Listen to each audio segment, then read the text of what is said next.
Baik, Assalamualaikum warahmatullahi wabarakatuh. Selamat pagi, salam sejahtera untuk kita semua.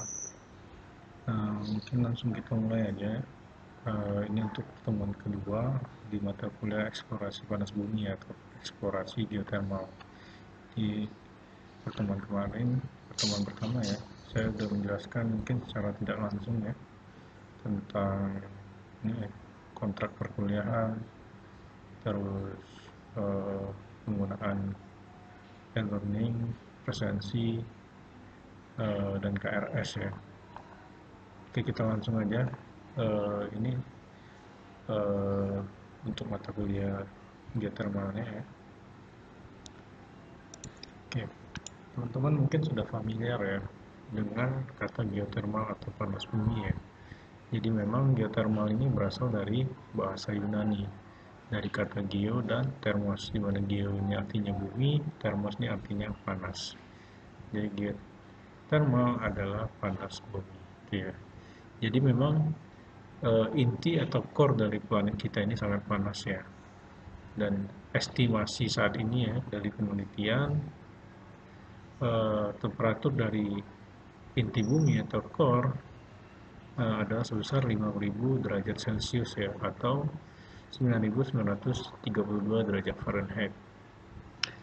Secara teoretis ya, geothermal ini adalah salah satu energi alami ya. Jadi dia alami yang terdapat di dalam perut bumi, berasal dari interaksi panas batuan dan air yang mengalir di sekitarnya. Panas yang terkandung di aliran air tersebut mengandung energi yang dapat dimanfaatkan. Jadi energi yang dapat dimanfaatkan ini adalah energi panas yang berasal dari pemanasan inti bumi, memanaskan batuan yang ada di atasnya. Kemudian batuan yang di atas yang dipanaskan ini memanaskan fluida yang ada di sekitarnya. Dan fluida yang dipanaskan inilah yang akan digunakan atau dimanfaatkan untuk sebagai energi panas bumi ya. Lalu berdasarkan Undang-Undang Nomor 27 Tahun 2003, energi panas bumi ini adalah sumber energi panas yang terkandung di dalam air panas, uap air, dan batuan bersama mineral, ikutan, dan gas lainnya yang secara genetik semuanya tidak dapat dipisahkan dalam suatu sistem panas bumi. Dan untuk pemanfaatannya perlu dilakukan proses penambangan. Jadi berdasarkan Undang-Undang Nomor 27, energi panas bumi ini lebih kompleks ya, atau lebih lengkap. Dia tidak hanya terdiri dari panas, tapi juga terdiri dari uap panas, air panas, terus batuan bersama mineral, gas, dan lain-lainnya. Itu, dan pemanfaatannya diperlukan proses penambangan, artinya harus ada izin sehingga proses aktivitas penambangan ini menjadi legal. Gitu ya. Lanjut, ini adalah pemanfaatan geothermal ya. Yang pertama, sebenarnya pemanfaatan geothermal ini ada yang secara direct ataupun indirect ya. Direct ini secara langsung, contohnya itu pemanfaatan geothermal sebagai pembangkit listrik tenaga panas bumi ya. Lalu yang kedua, salah ya, untuk PLTP ini adalah yang indirect, jadi pemanfaatannya secara tidak langsung. Jadi uap panas ini harus diolah dulu baru bisa kita manfaatkan, contohnya sebagai listrik ya. Sedangkan wisata alam, dia termasuk ke dalam pemanfaatan secara direct ya, atau pemanfaatan secara langsung. Nah, ini geothermal ini bermanfaat sebagai pengganti dari non-renewable energy ya. Non-renewable energy ini contohnya mungkin minyak, gas, dan batu bara ya, atau energi fosil. Geothermal ini termasuk ke dalam sumber energi yang terbarukan.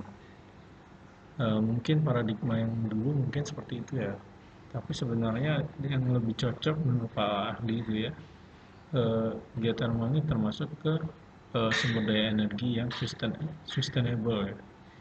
Jadi maksudnya sustainable ini apabila di manajemen dengan baik, maka si geothermal ini akan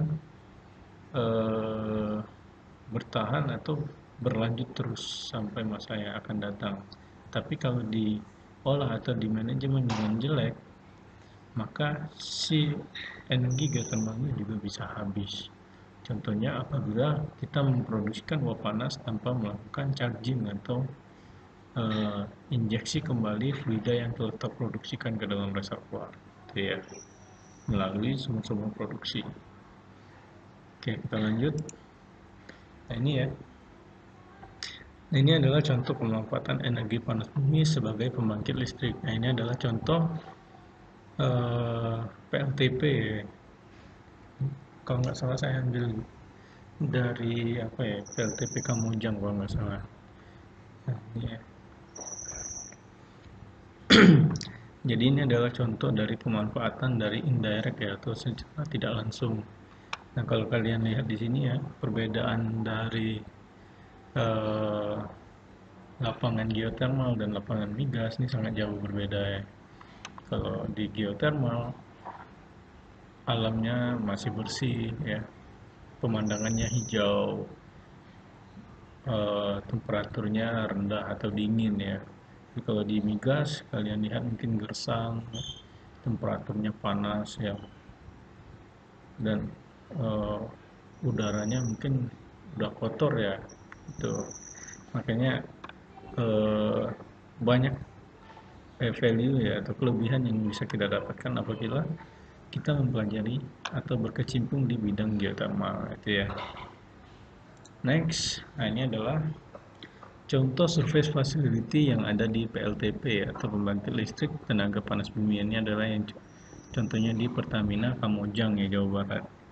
Jadi uap panas dari sumur-sumur produksi ya, ini dari sumur-sumur produksi ya, pipa-pipa ini ya, dialirkan dari pipa-pipa yang besar ini, terus masuk ke dalam separator yang vertikal ini, yang dua ini. Nah, di separator dipisahkan uap panas kering dengan uap basah ya. Yang basah akan keluar dari pipa yang di tengah ini atau yang di bawah ini. Sedangkan uap kering akan keluar dari atas. Ya. Uap yang basah setelah dipisahkan akan diinjeksikan kembali ke dalam sumur-sumur injeksi untuk proses charging, ya, untuk penggantian fluida yang terproduksikan. Sedangkan uap yang kering akan langsung dimasukkan ke dalam turbin ya, untuk menggerakkan generator, sehingga generator akan menghasilkan listrik, dan listrik akan digunakan oleh sebagai industri atau rumah-rumah warga ya, atau PLN gitu ya. Sedangkan uap kering yang sudah digunakan untuk menggerakkan turbin diinjeksikan ke dalam si water cooler ini yang berwarna hijau. Tujuannya untuk melakukan kondensasi. Jadi uap yang panas tadi diturunkan temperaturnya untuk kembali lagi menjadi suatu fluida. Setelah dia menjadi fluida, air ini akan air ini akan diinjeksikan kembali ke dalam sumur melalui sumur injeksi. Jadi itu yang disebut dengan recycling ya, atau sehingga bisa dibilang si panas bumi ini manajemennya harus bagus, makanya dibilang sebagai sustainable energy ya.